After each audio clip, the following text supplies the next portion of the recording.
Wall పుట్టీలో కూడా 2 types ఉంటాయని మీకు తెలుసా? ఇల్లు కొత్తగా కట్టించుకుంటున్నారా లేదా ఇల్లు రినోవేషన్ చేయించుకుంటున్నారా? అయితే ఈ వీడియో మీకోసమే. హాయ్ గైస్, అస్సలాము అలైకుం, నమస్తే. Welcome to our store MS traders Kurnool. ఈరోజు మీ ముందరికి ఏషియన్ పెయింట్స్లో ఉన్న 2 డిఫరెంట్ పుట్టీస్తో రావడం జరిగింది.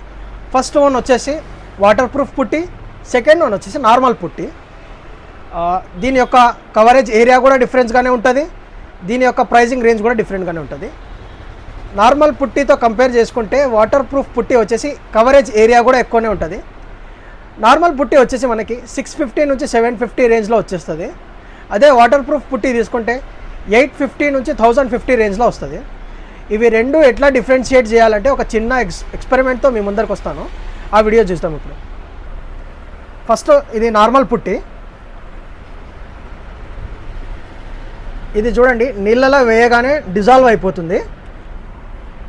ఇది వచ్చేసి వాటర్ ప్రూఫ్ పుట్టి.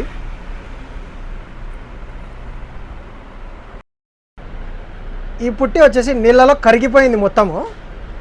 వాటర్ ప్రూఫ్ పుట్టి వచ్చేసి ఇంకా పౌడరీ ఫామ్లోనే ఉంది. దీని మిక్సింగ్ ప్రాసెస్ కూడా డిఫరెంట్గానే ఉంటుంది. మేము పిండి ఎలా కలుపుకుంటామో కొంచెం కొంచెం నీళ్ళు వేసి ఆ విధంగా కలుపుకోవాలా. దీని నుంచి మనకి డ్యాంప్నెస్ కూడా తగ్గుతుంది. ఇలాంటి మరిన్ని ప్రోడక్ట్ల గురించి తెలుసుకోవడం కోసం మా పేజ్ని ఫాలో చేయండి. Thank you for your support. Your MS traders Kurnool.